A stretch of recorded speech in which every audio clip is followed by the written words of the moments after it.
So the next question is 33. In an electric field E, force experienced by a charge Q is तो Q into E आएगा, first option correct हो जाएगा. Next is work done per unit test charge is characteristic of. तो per unit test charge है तो इसमें ये electric field आ जाएगा क्योंकि टेस्ट चार्ज का इसमें कोई रोल ही नहीं होगा यहाँ पे.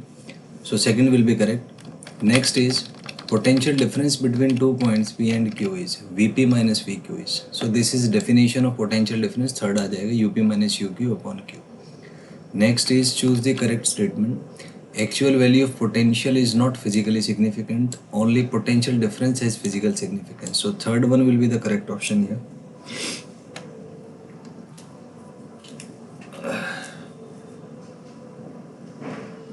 So ये correct हो जाएगा.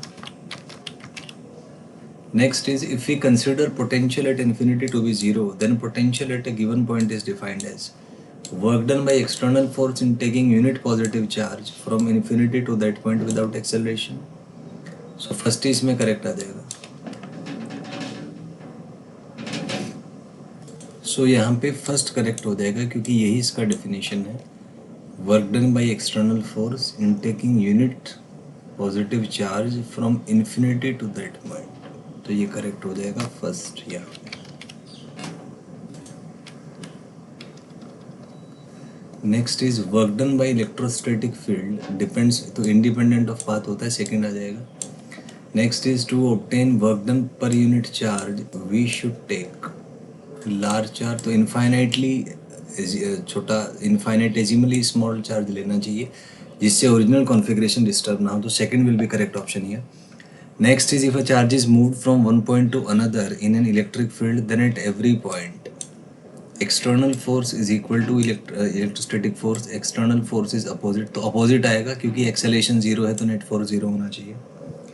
So second will be the correct option over here. Next is consider two charges capital Q small q work done by repulsive force when Q moves from P1 to P2. सो ये P1 से P2 move करे तो displacement इधर है, force इधर होगा, तो work done जो है वो नेगेटिव आ जाएगा. So second will be correct over here. Next is in the above question if Q is moved very slowly then work done by external force in moving Q from P1 to P2 is. तो external अब very slowly अगर move करा रहा है इसका मतलब net force zero होगा, तो रिपल्सिव फोर्स इधर है तो इसका मतलब एक्सटर्नल फोर्स यहाँ होगा.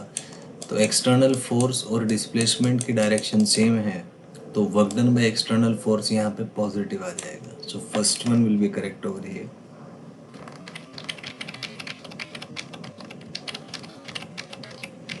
Next is in the above question for slow movement net work done on the charges. तो नेट वर्क डन होता है change in kinetic energy, slow movement है तो change in kinetic energy zero होगा. So net work done भी यहाँ पे zero आ जाएगा.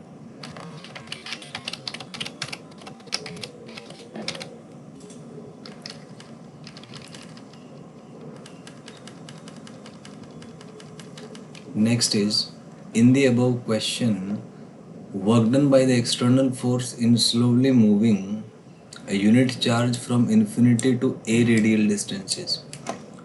तो work done by external charge slow moment में होता है u final minus u initial. तो अगर u final minus u initial लिखेंगे आप तो ये सिंपली सॉल्व होके kq बाई r आ जाएगा. तो first one will be correct over here. Next is in the above question graphical variation of work done in Q. तो लीनियर रिलेशन है तो ग्राफ एक स्ट्रेट लाइन होगा, तो first one will be correct. Next is in the above question graphical variation between work and R. तो work done inversely proportional to R आप यहाँ से देख सकते हैं. So graph will be rectangular hyperbola. Fourth will be correct answer. Next is taking electric potential at infinity to be zero the electric potential at a distance R from Q is. तो ये KQ by R आ जाएगा और definition से difference of potential energy पर unit charge. तो KQ by R इसको कह सकते हैं.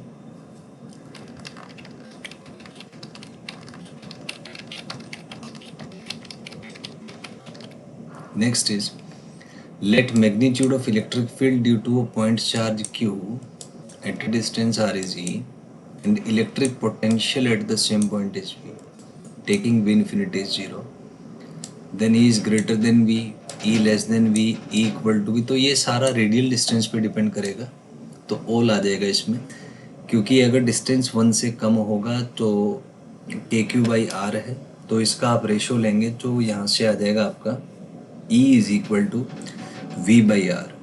तो R अगर 1 से कम है तो E ज़्यादा हो जाएगा, R 1 के इक्वल है, इज इक्वल टू भी न्यूमेरिकली, और ग्रेटर देन 1 है तो लेस देन हो जाएगा। So all are possible, so fourth option will be correct over here.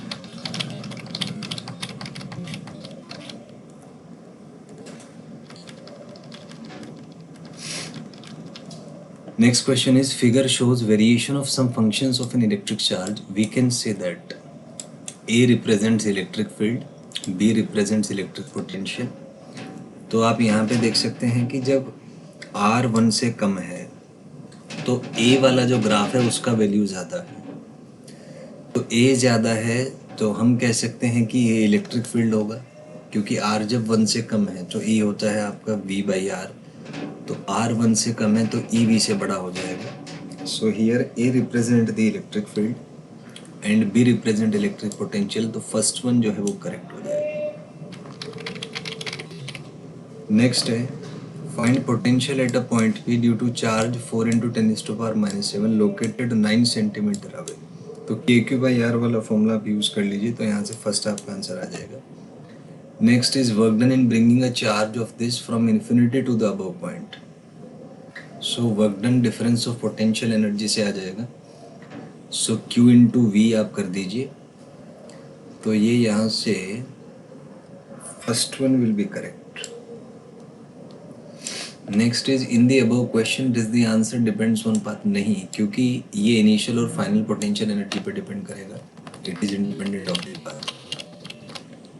Next is in the above question why the work done is path independent.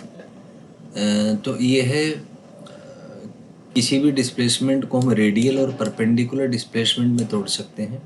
तो work done perpendicular direction में 0 होगा, so total work done केवल radial distance पे projection पे depend करेगा, तो यहाँ पे सेकंड ऑप्शन आपका करेक्ट हो जाएगा।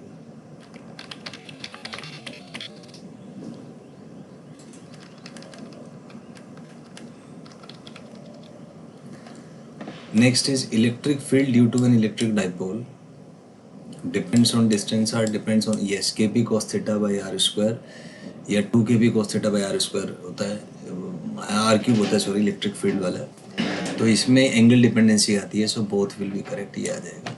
Next is electric potential due to electric dipole is, तो ये kp cos theta by r square आता है, first one will be correct.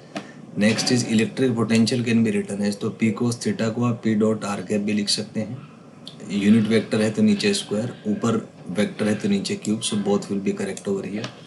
Next is on the axis of the dipole electric potential is, theta को 0 कर दीजिए, सो ये आपका P by epsilon naught R square, first one will be correct over here.